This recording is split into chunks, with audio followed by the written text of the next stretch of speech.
Hello, guys. Welcome back to the channel. Hope you're well. To my left, or to your right, you have got Scott. So, good morning. Morning, Dan. How are we? I'm good. I'm good. Blue sky, sun shining. Yeah, Forest on Sunday. Oh, and it's Spurs as well. How you feeling going into Spurs? Yeah, it's a massive one, isn't it? One to look forward to once the fixtures came out, and there's always been that rivalry with Spurs over the years, so it's nice to kind of rekindle that on a bit of a level footing that we're in the same league now. Obviously, they're a Champions League team established. Those 20 years, the gap between Forest and Spurs has become quite massive, really. So it's good that we've started to reduce it a little bit, and hopefully, hopefully we can give them a bit more reminder that we are still knocking about, and we want equal part in this rivalry. Definitely. I mean, you mentioned the rivalry. I mean, it all goes back to that FA Cup final where a certain someone sort of got sent off, and obviously we had other games as well that always been that tense rivalry, especially under the club there. Yeah, I think I was started following Forest when I was about, I don't know, 1983, 84. And obviously Spurs had that brand of playing good football, and so did Forest. So there were always really good games as a kid, watching those matches. Always exciting, always something happening.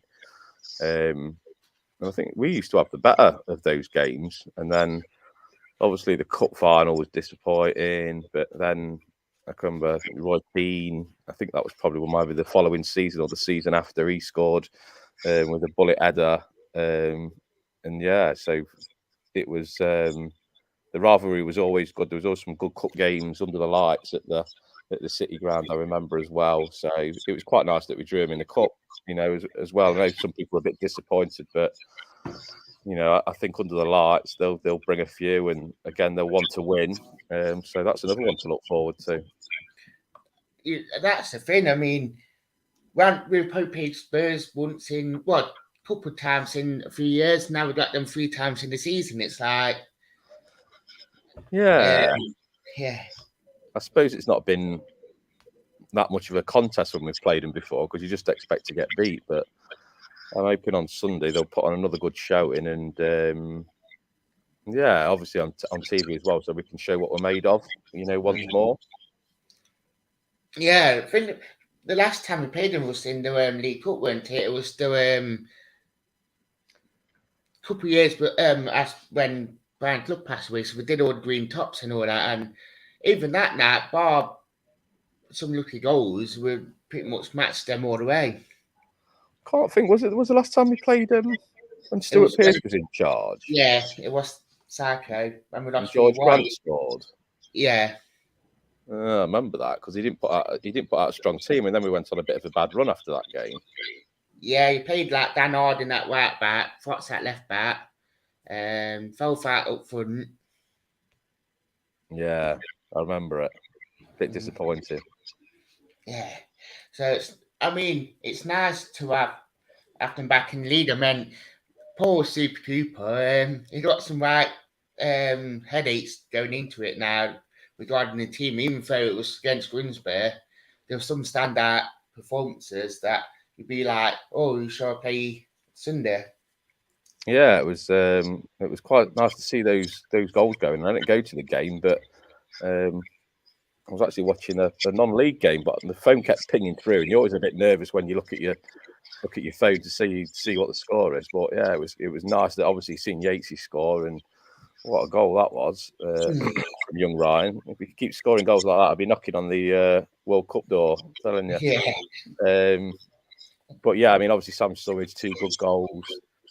By all accounts, there was some good debuts. Freuler played well, and Manuel Dennis as well. So with those, and then on the back of the Everton game, I thought they played really well. It was a bit of a sickener. Yeah, just really, really positive. Yeah, definitely. I mean, after the game, I felt like with 2 points drop against Everton, even though the first 15 minutes, it was expected Everton being the home team. After that, I thought that Forest controlled it, and it was really frustrating that I was conceding, and it felt like 2 points dropped for me. So taking the point at Everton would have been a good point. Yeah. I mean, I think we'd have settled for a point before, but I mean, I kind of fancied us for a win. I thought if we can get a win anywhere, it'll probably be there. So it does feel disappointing that having got ourselves in front with 10 minutes to go and they couldn't hold on and for I thought for the majority of that second half I thought we probably looked like creating better openings than what they were. Yeah, I mean, I know we were under pressure, but I thought we played really well. I thought kept the ball, kept moving the ball. Those first 15 minutes, I think it was Iwobi in midfield. I think it was, and I thought he played really well for the first kind of 15 minutes, and then Mangala kind of, got himself into the game, and he was dictating things, and I thought he did dictate things until he went off, and then you're kind of thinking, we were going to have the same influence. But I thought Yatesy did really well when he came on. He didn't look out of place in the Premier League, and obviously his shot led to the goal, and he nearly got himself a winner, which is, it's disappointing when you see Yatesy miss the target in them positions because he's done it. He does it a few times, but it's dead encouraging that he's got that belief, to get in them positions, in the Premier League as well. So his goals will come. Got one in the week. So chuffed to bits for Yatesy, to be honest. I think we would have been in the Mercy if we scored. Yeah, just a bit. Crikey, can you imagine? Yatesy winner on Merseyside. Yeah, so I suppose the fans didn't have to go too far on Tuesday to get in the sea. Yeah. That's good thing, and that what you want from Yatesy. Because we all know that if he steps up, there was always going to be that question mark in him because never played in the Premier League, but he's shown it what he can do. Saturday against Everton when he came on, he had that bit more. He had that influence of what Mangala had, and it shown quite well throughout the game when he came on, and that he was doing them forward passes and this and that. Yeah, I thought so. I mean, Ryan stepped up wherever he's gone. Really, he did well at Notts, and then he had that move to Scunthorpe, and he finished that season, really strongly. It took him, I think it's taken him a bit of time to adjust to the Championship, but he's Martin O'Neill's picked him, and Sabri and Chris Hughton, and regardless of how well they did, they had good caliber and reputation in the game to keep picking him, and then obviously Coops has seen it in him as well, and so it's great to see Ryan doing well. It's and Joe Worrell, it just fills you with great pride, to be honest. So long may it continue. And I thought Joe Worrell, I know he seemed to get a bit of flack for the goal, but I thought Joe, after he had a shaky start at Everton, he picked up a yellow card, but after that I thought he was brilliant. I thought he played really well. Really outstanding, and he must have been gutted at the end to have conceded. And I've not seen it back enough times to say whose fault it was. I think it was just. I think in any game of football, to lose a goal like that where the keeper kicks it straight down the middle is obviously it's really disappointing. But Pickford, he's not as if he kicks the ball up in the air and it's a long ball. He kind of keeps it quite flat, doesn't he, when he kicks it? Yeah. So they're probably caught out by him, and maybe that's another warning that. You've got some goalkeepers who can pass the ball as well as some of the outfield players. So, yeah, it's a learning curve, and hopefully they'll learn from having that disappointment in the dressing room. They've had the first one of not playing well at Newcastle and felt that disappointment, and then against Everton, they've probably come away absolutely kicking themselves. And I think Yatesy said it kind of felt like a loss at full time. So, they're good learning curves, I think. For our first 2 away games, and. Let's see, Man City, is it next? Yeah. Let's see if we can put it right against them. Yeah, definitely. I mean, it is 2 big games coming up with Spurs and Man City, who are established Champions League teams. Spurs, obviously, for me, they were quite lucky to beat Wolves last week. From watching it, I mean, if it weren't for Keane being there, they would have. I'll probably say they would have lost that. Yeah, I watched a bit of it, and I didn't think they didn't look like there was much in the game. To be honest, when I watched it, I didn't see the goal, but yeah, I didn't think there was much in it, and that kind of gave me a bit of hope that Forest turn up. I think the obvious things are that they've got Kane and they've got Son and got outstanding players. They're not obviously under Conte. They set up defensively really well, and I think Spurs will should do well this season. With Conte's Spurs have always been a bit flaky, aren't they, at the back? And I think if he can sort them out and he gets his attacking players going well, then you'd be thinking Champions League football again for them in a league finish. If not, hopefully for them, pushing for a title. Yeah, definitely. I mean, he said defensively for them it's a bit shaky. I mean, Cooper had said that he might have to tweak the attacking side of things just because of the quality that we do have with Aweeby Johnson, Survey scoring, Gibbs White now. Obviously, he signed just after when we finished last week. Yeah. God. So I've got some really attacking options now, and it's hard to fit them all in now. Well, I think there's not really going to be a big fish. I don't think. I think he's going to have to keep them. Got to keep them all grounded. I think there'll be plenty of rotation, and I think it's just trying to keep them all happy. And I suppose the players that are playing really, really well will get themselves established, and maybe they might be first picks. But I think off the bench, with those options, I think there will be lots of rotation during games. I would think, liven things up. Yeah, it's kind of mouth-watering, isn't it? Really.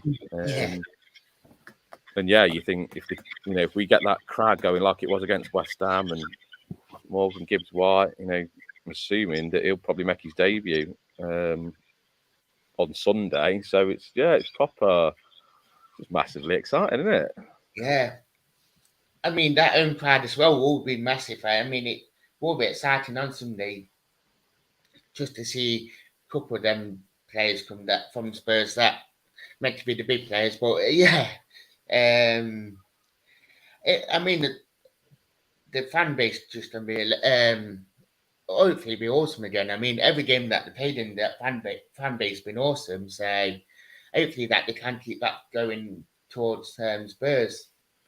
Yeah, I think there's been a change in the fan base and the mentality, and we just got to keep that going. That Spurs will have plenty of the ball, like West Ham did, and we've just got to, when we get it, we've just got to try and capitalise on our play and push them back and get the crowd going and try and rattle them a bit with a bit of atmosphere. Because I think from what I can gather, from what other opposing supporters are saying, they're really praising the Forest fans, about the noise and the atmosphere they're creating. So it just makes you think if the atmosphere has gone a bit sterile in the Premier League as a rule, then Forest coming back up and making some noise and turning the City Ground into a bit of a fortress, and the cauldron-like atmosphere, for away teams to play in, it can definitely play to our advantage. And some of the Forest players were saying it was like having a 12th man.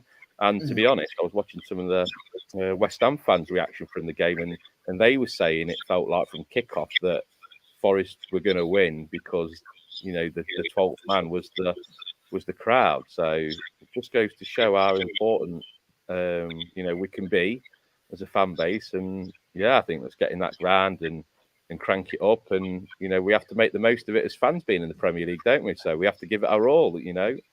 Don't take it for granted. I think that's one thing I've learned as a Forest fan from going to Wembley year on year and then getting relegated, is you don't take things for granted when you're in the big time and the good times are rolling.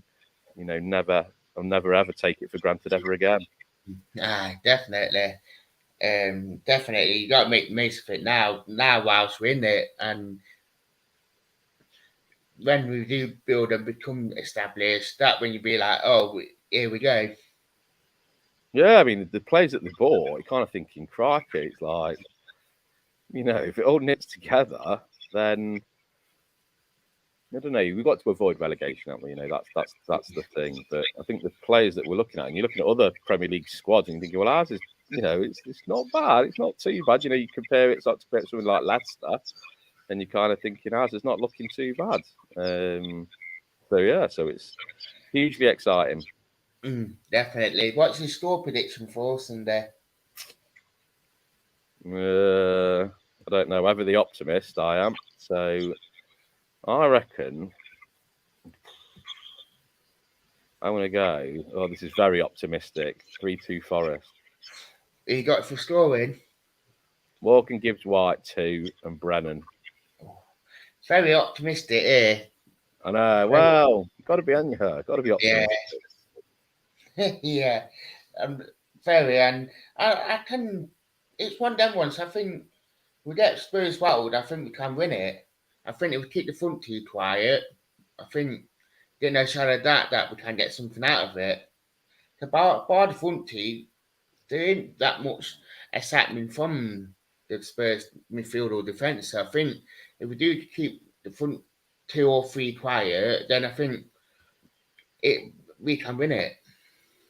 Yeah, just go for it. Well, let's see. We got to be sensible, but Yeah, you know that Cooper's going to get us on the front foot and we'll have a go. So yeah, fingers crossed. We'll give a really good account of ourselves on the pitch and as fans. definitely. Do you want to say about your socials? Yeah, you can follow me on Munich and Madrid on Twitter.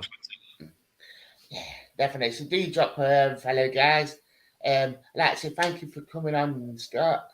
No worries, mate. Good to see you. All right. Thank you for watching, guys, and goodbye.